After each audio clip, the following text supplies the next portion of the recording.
Sup gamers, and when I say the words Terraria texture packs, you most likely think of the silly or other packs that fill the Steam Workshop. But today, I've found something that's rather special. Introducing the FieryPheonix Tweaked series of textures, and they are, dare I say, absolutely magnificent. Now, as of this video, the packs are far from complete. However, FieryPheonix has outlined some key changes they have yet to introduce, and I, like many others, are very excited. So for now, we'll just have to sit back and enjoy some of the most impeccable pixel art I've ever seen. So let's get into it. Starting things off, Fiery has made a series of tweaks to the regular enemy sprites they didn't quite like, which includes lizards, wraiths, the possessed armor, and almost every corruption enemy. Personally, I like that the lizards share some visual similarities with the fossil helmet, as it adds some obvious history to the Terraria world. Moreover, the decrepit form of the wraith and the larger gaps in the possessed armor are tweaks that I really appreciate. A larger change in the pack is of course the corrupt enemies, of which the creator's unique, more grotesque style, especially with that awful chomping mouth, is one that I really enjoy, but that's purely my opinion. Next up are the tweaked hard mode bosses, and first is the Eye of Cthulhu. Now, one thing to note apart from the obvious style change is the presence of 4 colors: orange, blue, purple, and green turquoise in the pupil of the eye, which are of course representations of the 4 pillars fought in the late game, the inclusion of which I think's really cool. After that we have the Eater of Worlds, who's in the same grotesque style as the other corrupt enemies with that signature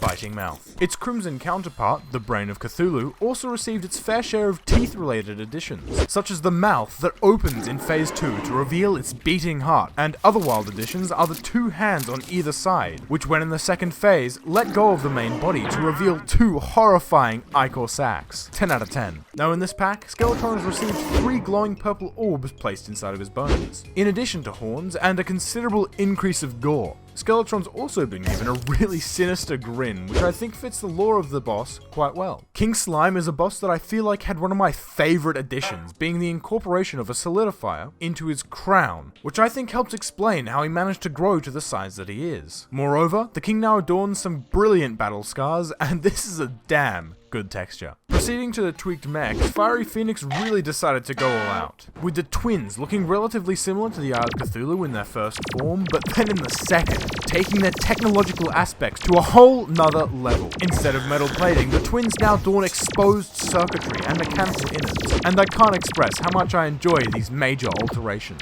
Now, I hate to say it, but the Destroyer is probably one of my least favourite changes, purely because much wasn't actually changed. Moving on. But last, and certainly not least, is Skeletron Prime, who looks absolutely deranged. Like, his maniacal facial expression is genuinely creepy, and I'm loving it. And he's got bloody jet boosters, so what more can I say other than smash? And with the end of the packs comes the end of the video. Links to the packs are of course in the description, and I'd love to hear your thoughts in the comment section below, and I'll see you in the next one.